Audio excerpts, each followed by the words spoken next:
everyone, this is Raven, and I'm here with my recap and review of Snowpiercer season number 1, episode number 9 and 10, because TNT ended up airing a 2-hour finale. And at first I was like, I'll cover these episodes like I usually do, where I show the screenshots and I do my voiceover, but talking about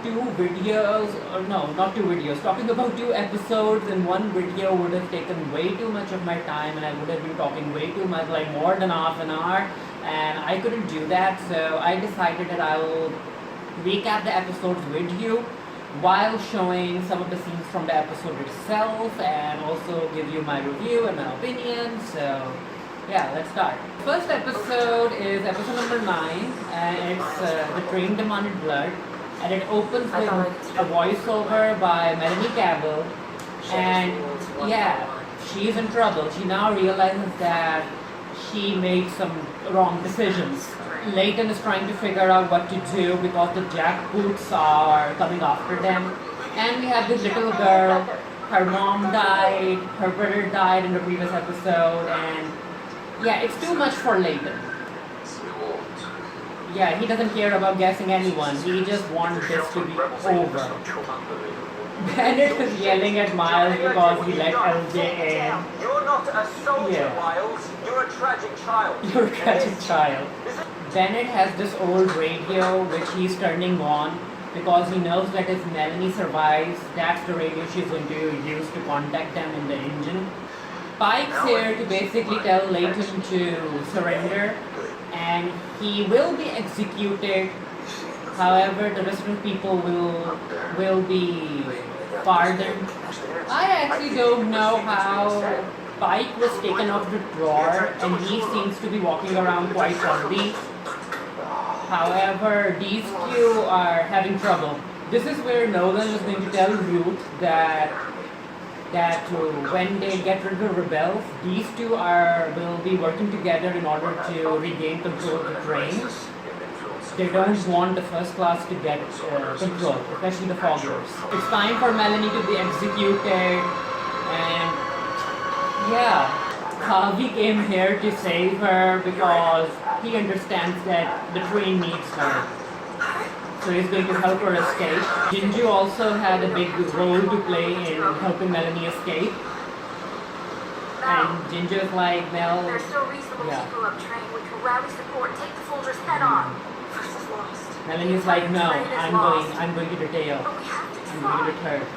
So Layton and Zara are talking, and yeah, Zara's the reason that Josie died. She ratted Josie out. And this is where Zara is going to tell Layton that she's pregnant with his child, and it's an emotional mess. And now Layton has decided that he'll surrender, and Bess is like, what changed? So he's going to surrender for the future of his child. LJ is telling her parents that they should be there up train during the execution with Nolan and Ruth. Yeah. So that they can have a platform to regain power. Melanie is like, Layton, I'm going to work with you because if Nolan and the rest are in charge, the train won't survive. All the jackbots are gathered together. If we disconnect a section of the train... Her plan is to disconnect the train, and yeah, it's going to get very, very emotional for Layton. Layton needs to get to the section where the jackboots are in order to release the carriages. So Bess is talking to Roche to like get with the program and help them out. These two are talking.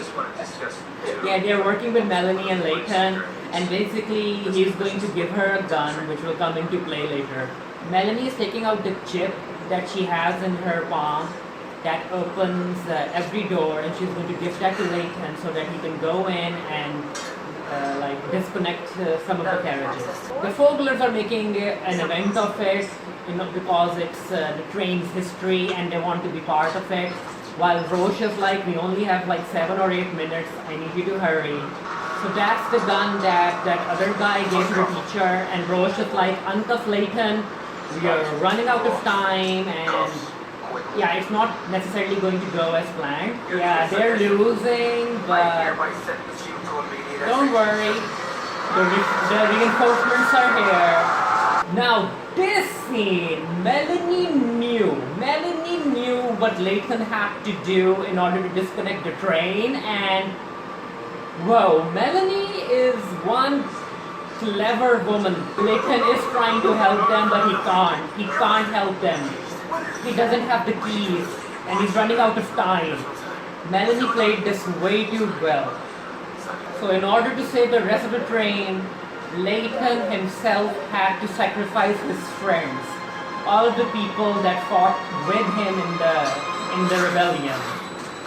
Melanie made him do that. So yeah, I guess she wanted Layton to go through that so that he can experience how much pressure Melanie has been under since she took over the train. It's not easy. Like, you can question Melanie and her choices, but it's not easy to run a train like that.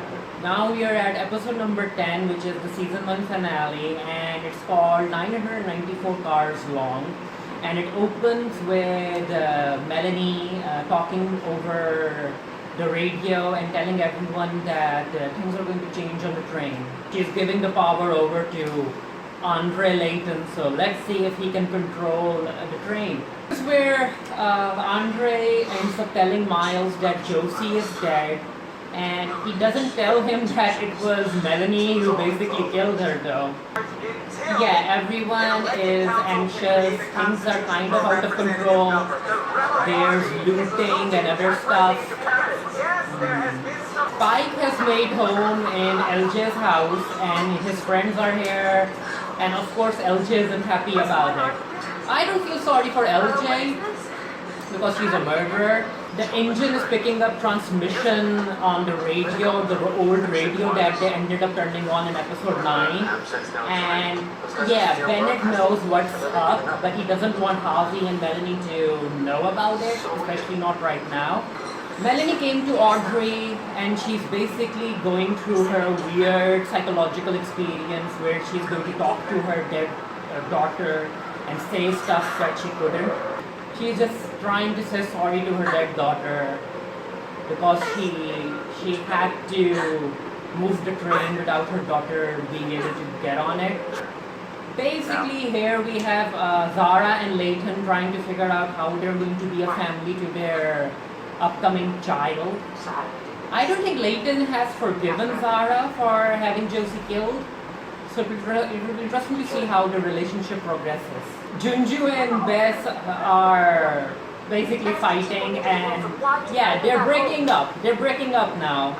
Root isn't comfortable with Melanie handing over all of the control to the rebels, and Melanie is like, Root, democracy can work.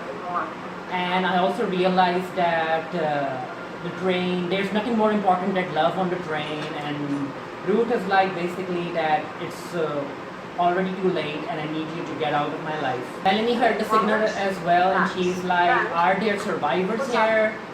We need to figure out what to do, we need to slow the train speed down, and I'm going to get Layton up here because it's a new chain of command now. It's like, yep, if there are survivors out there, we need to make contact. So LJ and Osweiler are becoming friends or something, which I'm not really sure how I feel about this, especially because you know who LJ really is. With the cross behind them, I'm a bit iffy about this pairing. Maybe they'll start creating a cult, who knows.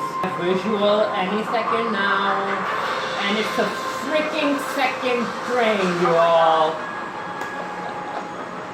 And Melanie knows who's on it, and she doesn't want anything to do with it. Of course, Root is happy about it. Root is like, yep, that's Mr. Wilford. He's back. And the supply train ends up connecting with the Snowpiercer, and this is back.